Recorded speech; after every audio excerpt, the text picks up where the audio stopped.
Hey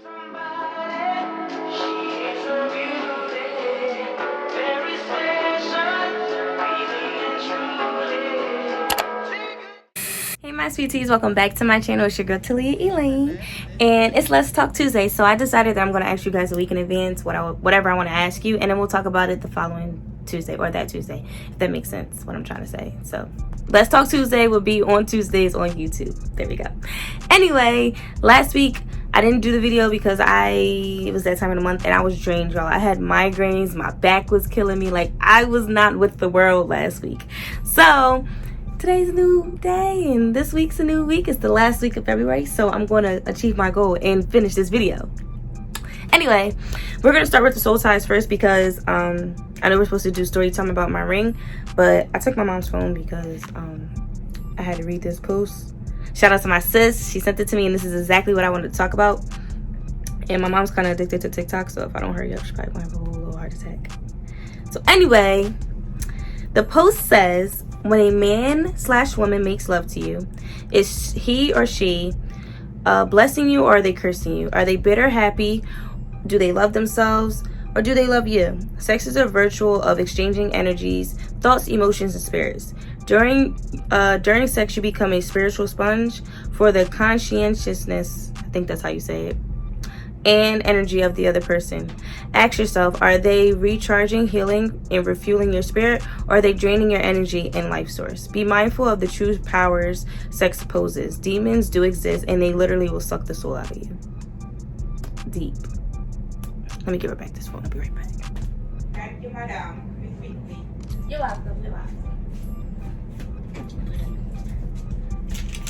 Got myself a mamba. Do y'all like mambas? I like mambas a lot. I think that's why I have a cavity. I found out I got a cavity and I gotta get braces. I'm so mad. But that's not gonna stop me from eating these mambas. But anyway, we're gonna talk about soul ties. I believe in them because, I'm sorry, this is so rude. Let me finish this.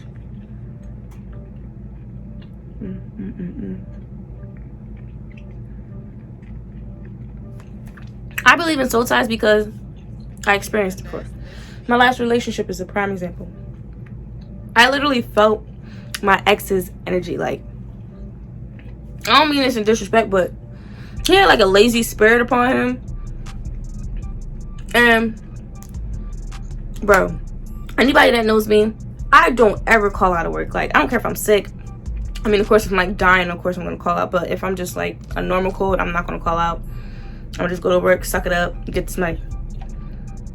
There was nothing absolutely wrong with me. I just had this feeling like, bro, I don't feel like going to work. I don't feel like doing nothing. I'm gonna call out. Alright, I'm done chilling. Even my friends, when they text me like, yo, what are you doing? What time you get off work? I'm like, nah, I called out. They was like, you called out? I'm like, yeah. They like, are you sick? What's wrong? Like, are you dying? Because they know me and the money are like this. I don't ever call out of work. I think that's why my job loves me so much, because I really don't call out. But anyway, I had like this lazy spirit upon me, and that's not like me. Like, I'm just a positive, always, I really think I got ADHD, to be honest with you, but I'm always doing something. So for me to call out of work, that was right there, that shocked me. I'm like, oh yeah, soul ties is real. Like, you really feel that other person's energy. And also depression. I used to be depressed like 2016, 2017, and I felt that energy come back, and I'm like, bro, nah, like, that was a long time ago. I'm not going back down that road because that's not me anymore. I felt that, and I felt insecure, and like I said, that was 2016 and 17 when I felt those ways. So I'm like, nah, this energy's not it. Like, with me, I done gained my confidence. I'm far from insecure, far from depressed, and I'm far from lazy as hell. So I knew all that was not me, but I was feeling the person that I was with, their energy. So soul ties are real. If someone tells you they're not, they're lying to you. So if you decide to have sex, make sure you're doing it with somebody that is refueling their spirit. They are good, they love themselves, and they, you know, love you. Like, they, you feel me?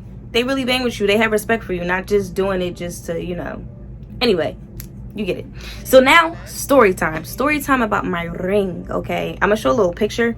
So this is around corona happened like March, and then I was out of work the whole month of April. So the whole month of April, I was just chilling. I was bored. I was going to my pop-pop's house. I was going to the bike path. I was doing whatever I wanted to do because everything was closed and I had nothing to do. So I was just working out. But I went to work out, and then I went to my pop-pop's house. And before I went there, I went to Sandwich Stop. If y'all ever are in the Ville, please go, in Pleasantville, please go to Sandwich Shop. They got the best wings, bro. The best wings. But anyway, I had got some wings from them, and then I went to go to see him. But I had mad stuff in my hand. I had my bag. I had my water bottle. I had like this big jug water bottle. I had the chicken wings, and I had another bag with me. So I was trying to carry everything at the same time so I didn't have to make another trip.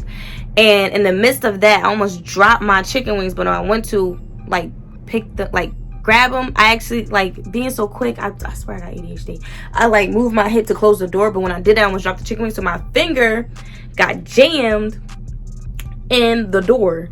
So my finger got swollen. It was black and blue. I'm gonna show you the picture. It was so like and don't mind my nails. I was about to get them done, but then I couldn't get my nails done because my finger. So with that being said, the ring, I didn't want it to cut any circulation, and I was not going to the hospital because Corona was happening. So I was just like, you know what, I'm gonna just have to cut the ring. They're gonna cut the ring anyway if I go to the hospital, so I don't want to go to, because I don't want to catch Corona. So I go to my uncle, he's a firefighter, and he cuts the ring. So when he cut it, it like cut on a slant.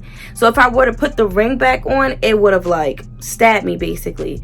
So once that happened, you know, Corona happened, so everything was shut down. I wasn't able to get my ring fixed. So once everything started opening back up, I called Zales, because that's where I got my ring from. And basically they were like, oh, because it's not an accidental situation or whatever the case may be, your insurance doesn't cover it. I'm like, bro, I ain't pay all this money for this ring and insurance on the ring for you to tell me you can't fix it because I cut it because my finger basically got swollen. Like, I was so mad. So I went to the mall, and my mom, she got her I think she got her necklace fixed or whatever. So I asked the guy if he could fix it for me. He was like, yeah, I could fix it. Literally, I gave it to him 6 o'clock that night. It was a Sunday. I gave it to them right before they closed. It was like 6 o'clock. They called me the next day around 12 that my ring was ready. I was like, bet. I'm so excited. I should have been did this. But I was so hesitant because I didn't want to go to just anybody to get the ring fixed and then they mess it up, because I'm going to be mad because I spent mad money on this. And it means a lot to me. So I didn't want to, like, if I couldn't get it fixed, I would have just kept it as a prize person. But she's back. And when I got the ring, y'all know it was because I wanted to be celibate, and I believe in soul ties, and I don't believe in having sex with a bunch of people because things like this can happen. Like my ex, I was depressed. Well, not depressed. I was feeling the energy of depression and insecurity, and that's not me, like, at all. And I don't want to go through that. So that's why I made a promise to myself that I wasn't going to be, you know, wilding or doing any of that extra stuff, I should say. But yeah, so that's the story behind my ring and how it got broken and I got it fixed. And that's how I feel about soul ties. If you don't know, if you want to know more about soul ties, just look it up. It's like, there's bad stuff, but don't go like too deep, because some people be like OD with the information. It's not that deep, but it's serious. So I advise that if you are, like I said, do with somebody that, you know, loves themselves, that's growing by themselves, they don't have any issues, and y'all have good energy within each other. But if y'all both toxic, it's just not gonna work. It's just gonna be negative energy all thrown all over, and it's just not gonna be bad. It's just not gonna be good. It's gonna be bad. My ear, I just got it pierced and the joint itches. I mean, that's a good thing. It means it's healing, but whoo, child. Anyway, I hope you guys have a blessed day. Thank you for tuning in. Also, so like I said, this happened I was out of work. So this happened April. I didn't break my celibacy until September, so proud of myself, because I could have been like, you know, my ring's broke, it, forget it, I'm gonna just wild out. But I didn't do all that. I waited. And if I didn't get in a relationship, I probably still would have been celibate, to be honest with you. But you know, shit happens. So yeah, guys, that's it for Let's Talk Tuesday and story time about my ring. Make sure you like, comment, and subscribe. And thank you so much for tuning in. Let's see what we're going to talk about next Tuesday. I don't know what I want to talk about yet, but we're going to talk about something. But yeah, stay tuned, guys. And thank you so much for all the love and support. And yeah, stay blessed.